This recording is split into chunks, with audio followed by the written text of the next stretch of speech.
adult and poorly impersonated celebrity voices and characters. Listener discretion is advised. Gentlemen. All right. Well, we got an exciting show this week. One that I think that there's some exciting news for all of us that we're looking forward to. Adam, would you please introduce our guest? Yes. Absolutely, with pleasure. Today we have Magister Carl Abrahamsson, and he's working on some really cool stuff. He's got a documentary, Anton LaVey Described by People Who Knew and Worked with Him, Into the Devil's Den documentary. And we're going to promote some of that right now. There's some funding campaigns going on, and if you don't know him from this book, he wrote the full California Infernal. You need to get this book. Dorian, where's yours? Well, I'm at work. Mine is at home. I do have Bring it to Good work. answer. Good answer. I bring this to work with me, dude. You drive the truck and hold the book out while you're driving? I read it while I drive.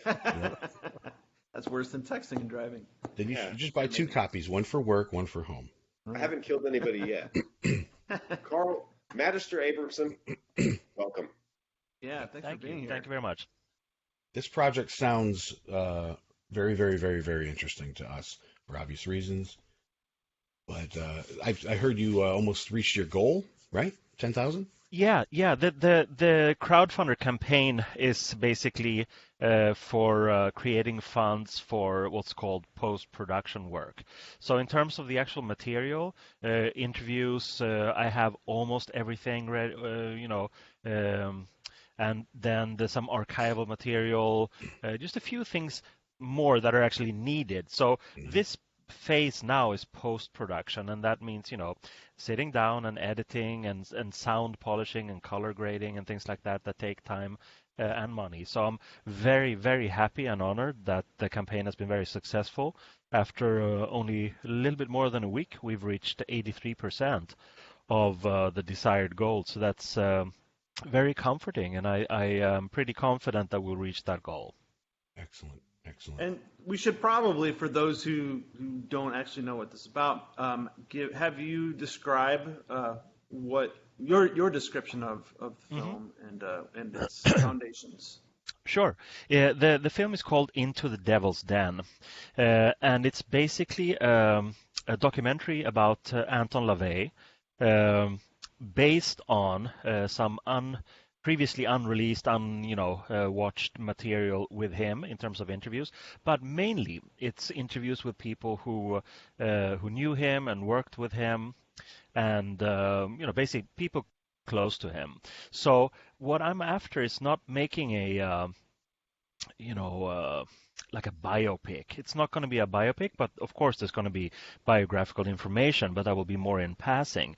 The main thing here is to hear these different stories, memories, emotions, coupled with this beautiful archival material to give kind of a bouquet of what LaVey was really like, in terms, of course, of philosophy, but also as a human being, and the musicianship and the humor and all these things that are, for the so-called common man, not the first association. The first association will always be the S word and, the Church of Satan and things like that. But I want to sort of pierce that veil a little bit and go for the human being. Right. I think it's something that gets overlooked because, just of people associated him first with Satanism, and they just see, the image of him is rather stark, and people are going to, they assume he's just going to be frowning and evil, and it wasn't really anything like that, but. No, and also this, I would say that in terms of the material, like the people I've met and talked to, they were like, what do you call it, like the autumn years people, like in the later phase of LaVey's life. So that was one very distinct phase, and usually when that's mentioned, it's like people say that, he was a recluse, or he was, isolating himself and da-da-da. But that's not really true. I would prefer to say that he was more selective, not being out there in the open for, people to pull and push and, have their own opinions. He just basically indulged, according to the philosophy. He indulged and in the things, and there were many things that he could absolutely do within the, confines of the Black House. So he was happy about that. And the people he saw, I think, my take on it is that he had a pretty strong sense of life is short, and I think he wasn't really well during the past years. So I think he wanted to make sure that there was an active living legacy. And I'm thinking of people like Peter and Peggy and the actual, church people who have done an amazing job in that sense, in sort of establishing and creating a strong foundation, but also leaving little inspirational bits here and there in certain people that he met and found a kind of a resonance with. And it's so interesting to compare these stories when I worked with the film and met these people, that the modus operandi is kind of similar. So I think LaVey had a more or less conscious strategy of sowing this little seed in these people that he met and liked. And they're all, coming into their own and doing cool things today. Yeah. Absolutely. As you know, LaVey said, immortality, described immortality as living on in the brains and sinews of those whose respect you have gained. So I really like hearing and seeing these things from other people that have lived, with him or around him and experienced his things, and also footage that we haven't seen before. Good luck, Carl. I mean, I'm really looking forward to this project. No. I can tell you it's going to be amazing. I'm actually overwhelmed because I work at such a fast pace with different things like this, the film stuff, and there's the books and the music, and sometimes I have a hard time even keeping up with myself. But the thing is, with I am now very soon going into active mode in this post-production thing, and that means actually sitting down and editing. And editing is very interesting because that's really when you create the narrative. You have good stuff, but that can be juggled in so many different ways. So now the fun really begins, and now I'll figure out. You can't really plan everything ahead of time. You just have to sit with the material and let it bloom. So that's really what I'm looking forward to, and I know that it's going to be an amazing film because the two previous ones, long time in between them. Satanis, of course, that's from '69. That's very much phase one, the extroversion, the public thing. And then Speak of the Devil, which was much more, well, that was from a time when he was going into this so-called, reclusive state or just indulging in fun stuff. That's a fun film. I really like Satanis, and I do like Speak of the Devil also because it gives more of a personal thing. But I think mine will be even more focused on the personal, but of course we will have different perspectives coming in and remembering Dr. LaVey. It won't just be him talking and sort of defining it. So in that sense, it's maybe a bit more multi-dimensional, and I think that's going to be interesting for people. And one of the very thing that I hope for, it's not to preach to the already converted people like us. It's actually to reach out, and give a more nuanced picture. I haven't even watched American Horror Story, and I don't want to watch American Horror Story, but I've heard so many horrible things about that, and that it's kind of a fair game. Fair game because someone was a Satanist or someone was like, weirdo, whatever, that you can portray them in any ridiculous kind of cliched way. I hate that. And therefore I hope that I will have outreach with my film so that he will be presented as the first title, the working title of the film was American Adversary.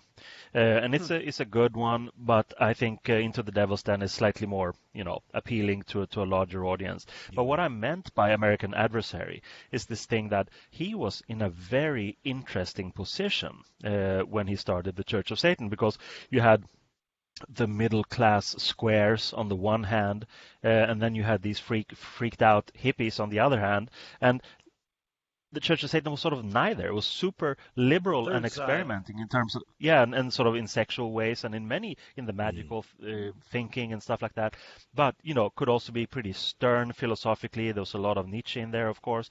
So it was like neither here nor there. So he was an adversary for most people, and I think that's actually what he strove for, to gain that sort of power from people's bitching, basically. But you can't live in that position for an entire lifetime. You get drained, and I thought, when you get older, you don't have the same amount of energy. So of course you go into yourself, and if you're a good Satanist, you go into your own pleasures, and that's what he did.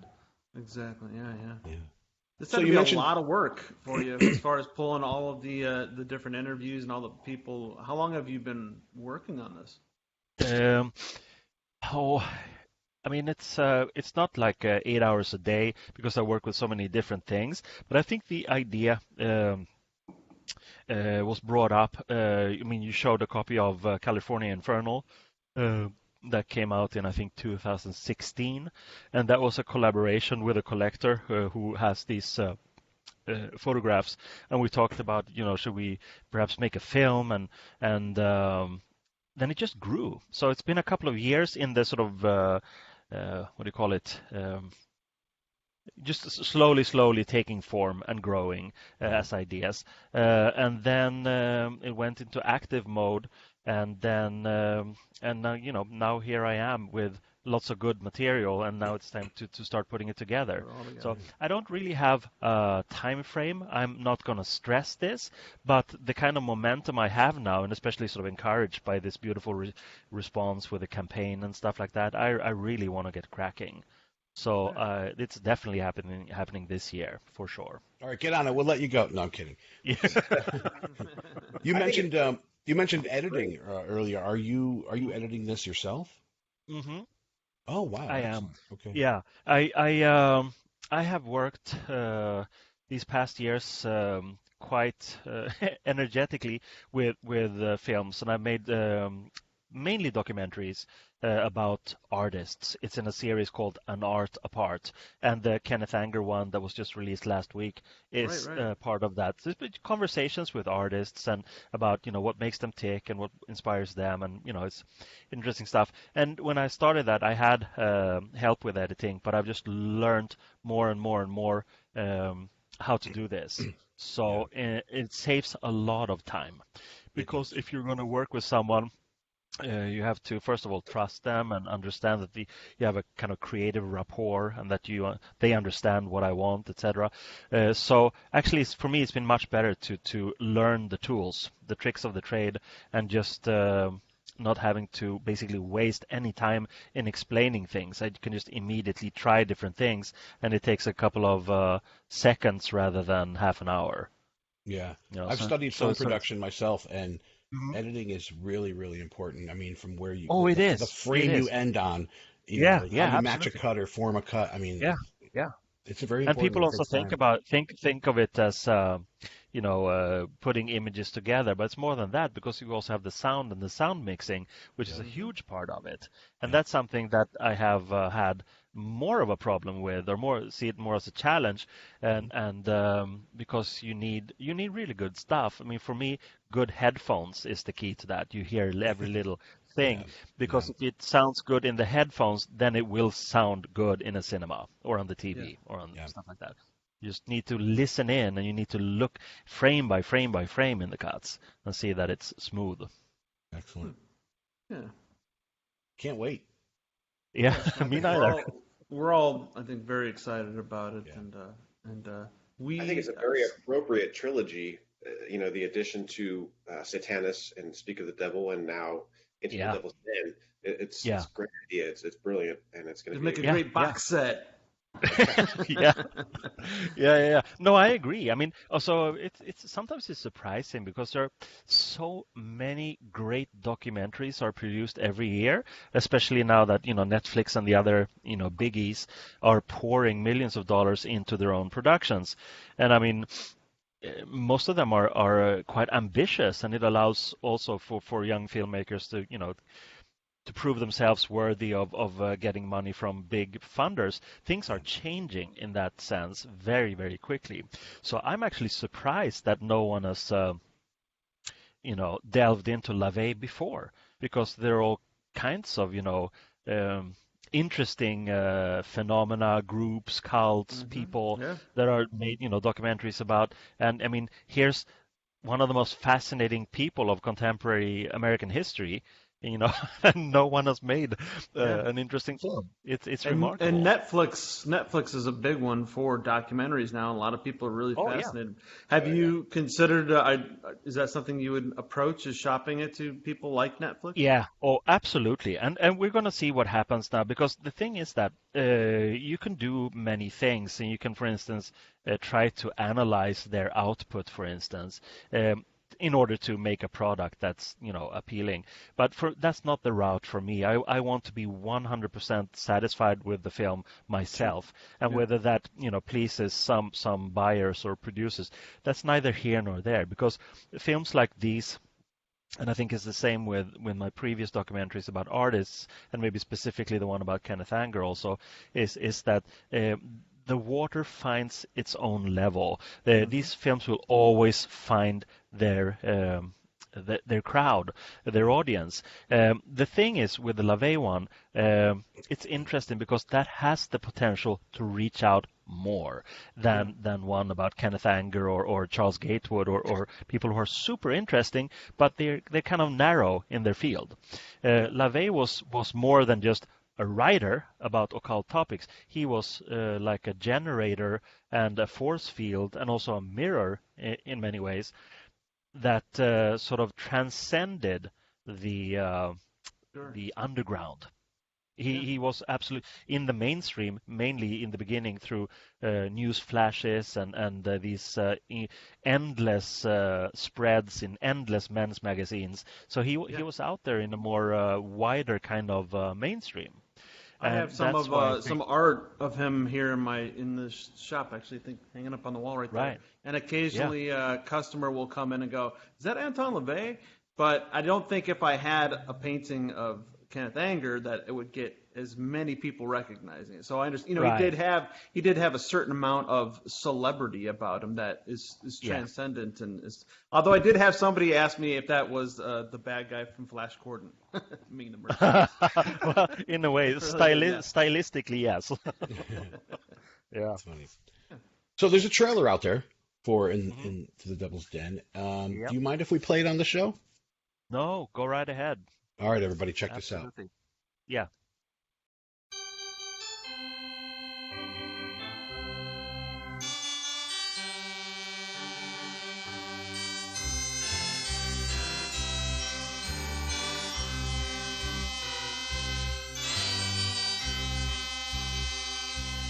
Anton LaVey was many things to many people.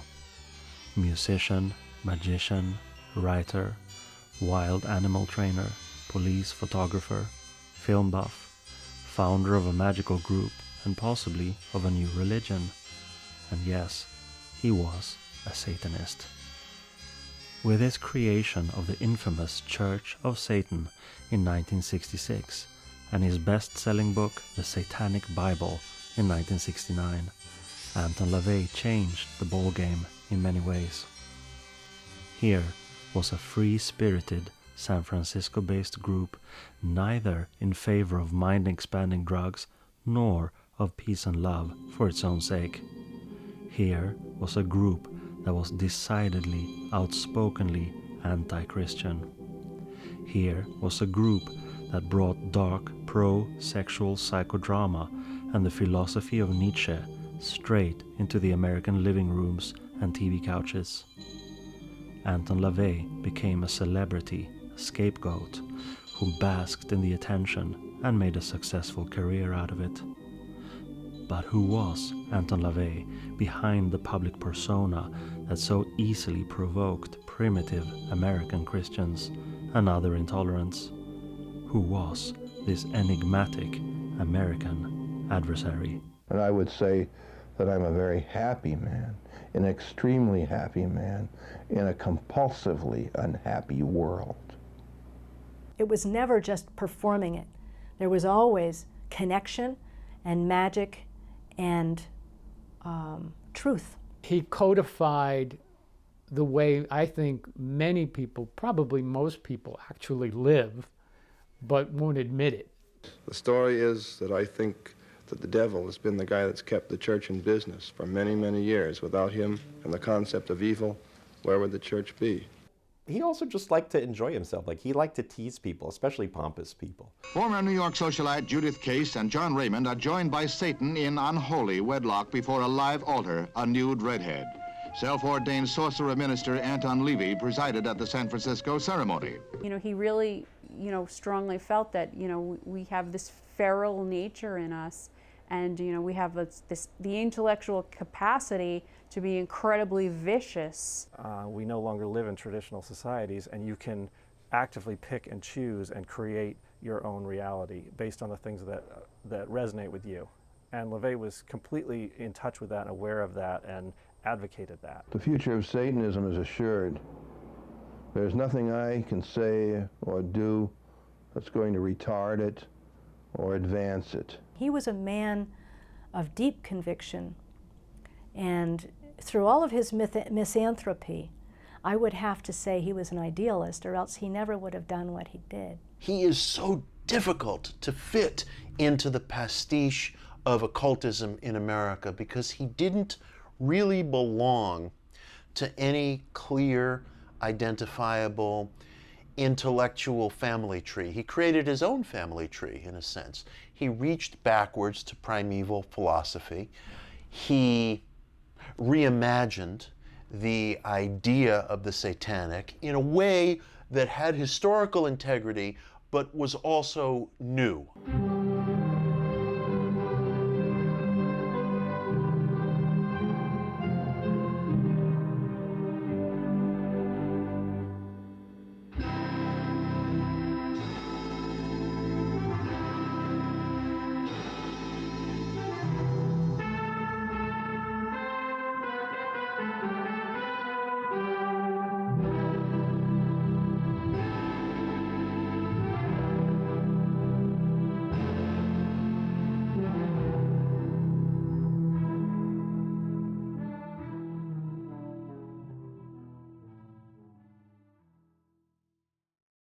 Awesome.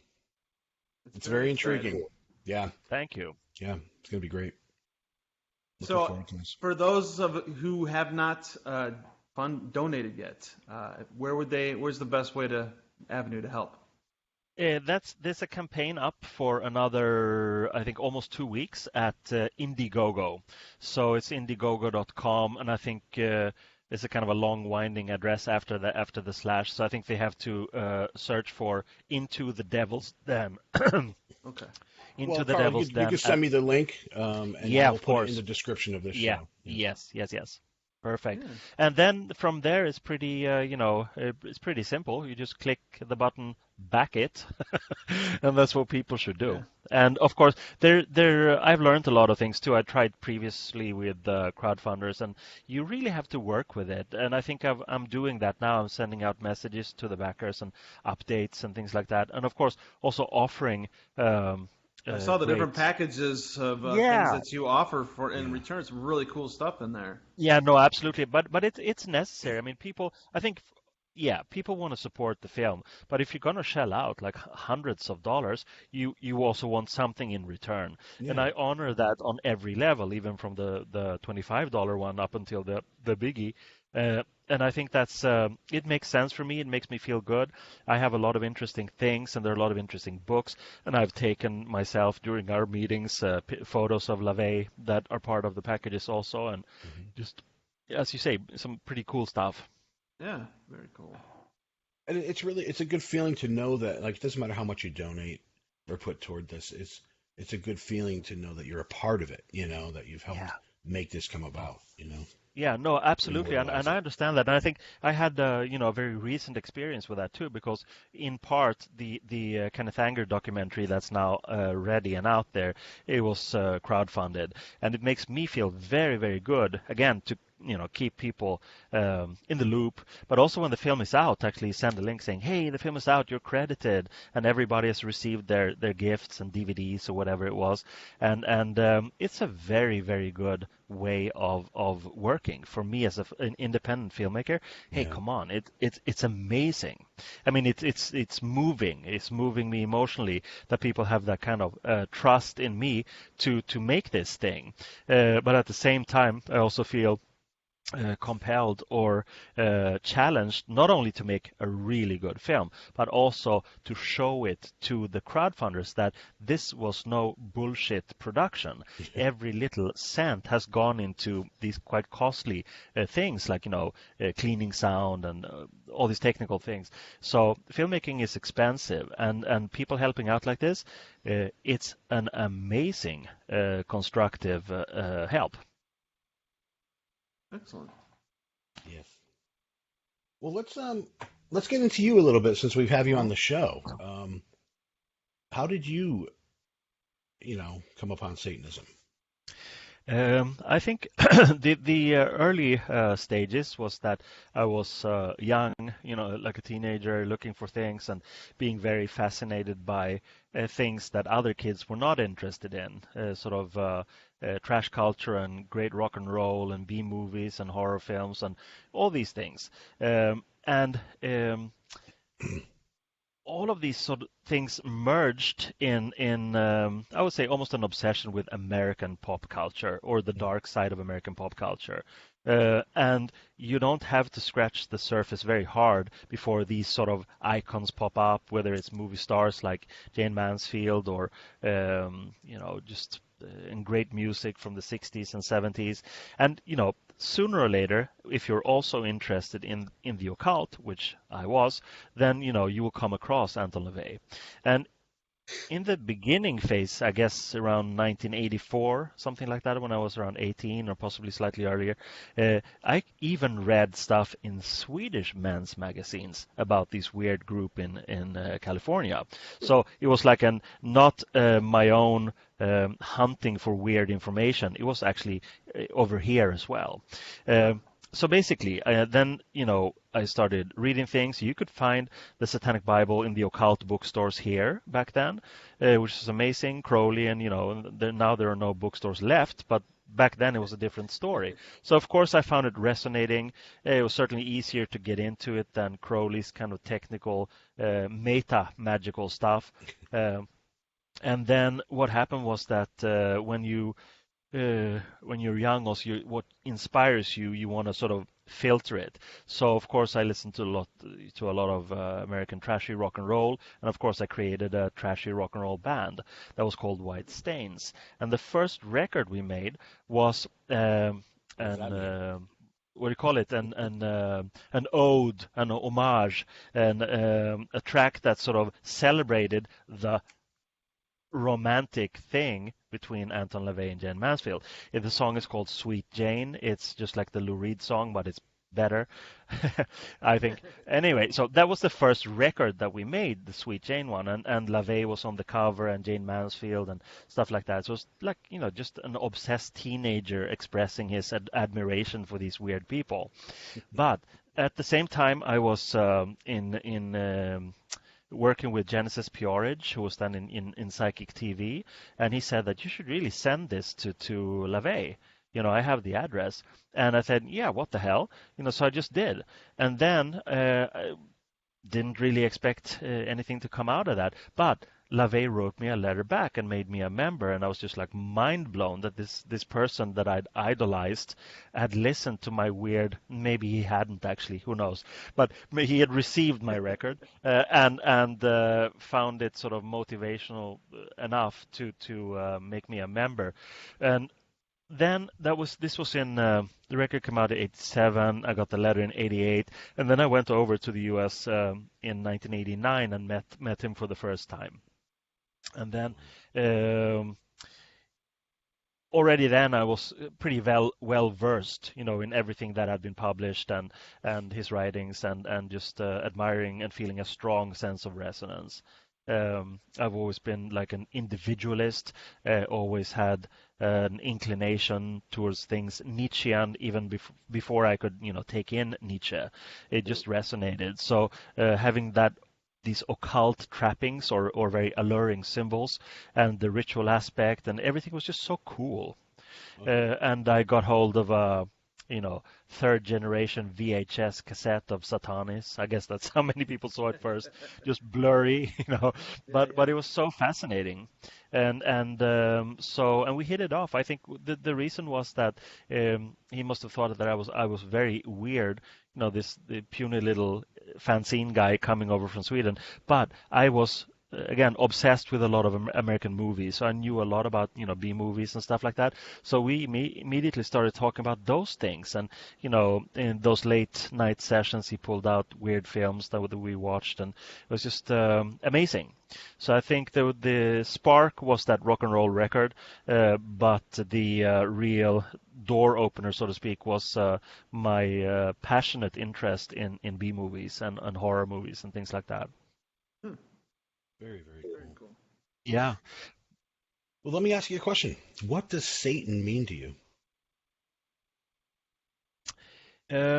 It's, we all know the etymological thing and the opposer, the adversary, things like that. But that's not really how I see it. I see. I used to be sort of more literal, and but now I see it as a beautiful, beautiful symbol of just common sense.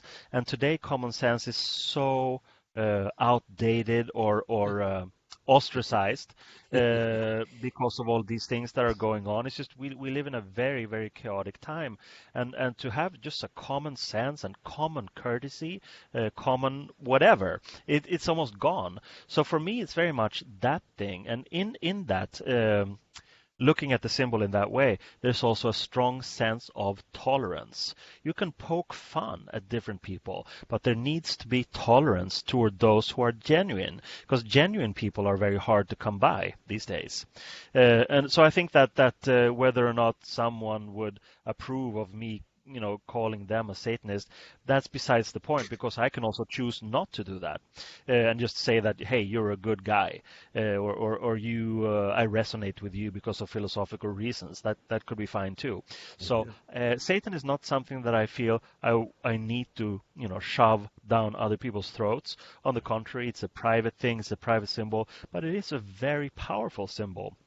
And I think what's happening in the world today, why it has more and more relevance, because people could also technically go to Nietzsche, or to other occult writers, but there's none of that,